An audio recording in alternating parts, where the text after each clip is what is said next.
6. Bonsoir, c'est Tonton Poussin. Ça fait beaucoup de gens bonhommes, alors que c'est pas la Saint-Nicolas. À mon avis, l'histoire de ce soir va parler de gourmandise. La gourmandise du Père Noël. Le Père Noël était surexcité. Il allait d'une pièce à l'autre de sa maison.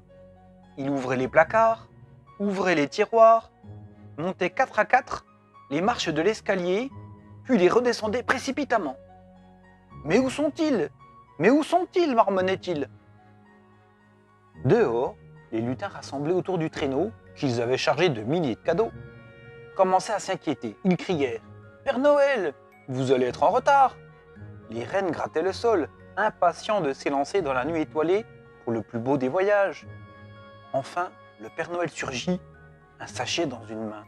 « Qu'est-ce que c'est » demanda un jeune lutin. « Ce sont mes délices de choco caramou. »« C'est si bon !»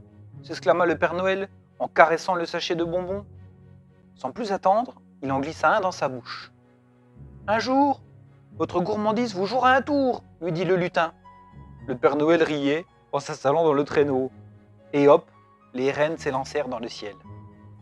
Le traîneau s'arrêtait au-dessus de chaque village. Le Père Noël se faufilait dans les cheminées pour déposer les cadeaux au pied de jolis sapins décorés. La nuit était glaciale, et tout en frissonnant, ce gourmand de Père Noël plongeait régulièrement la main dans la poche de son manteau pour en retirer un délice de choco caramou. Le dernier village à visiter n'était plus très loin lorsqu'un gémissement se fit entendre. Arabesque, le renne qui conduisait l'attelage, s'agitait anormalement en balançant la tête. Le Père Noël comprit que sa bride s'était rompue. Il chercha dans le traîneau, fouilla dans sa hotte, mais ne trouva rien qui puisse l'aider à la réparer. D'un geste machinal, il mit la main dans sa poche et sentit le dernier délice de choco caramou. La solution était là, entre ses doigts. Les yeux brillants du Père Noël ne pouvaient se détacher de sa gourmandise préférée. Il hésita et se résolut finalement à recoller les deux bouts de la bride avec son délice de choco caramou. Et voilà, dit le Père Noël satisfait. Ma gourmandise m'a finalement joué un tour de magie. Il termina sa tournée, puis regagna sa maison, juste avant que le jour se lève.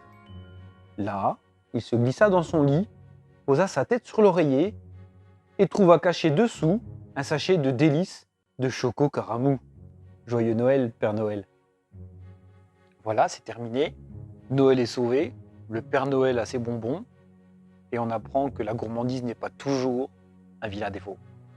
Je vous embrasse très fort, et je vous dis à demain pour une autre histoire.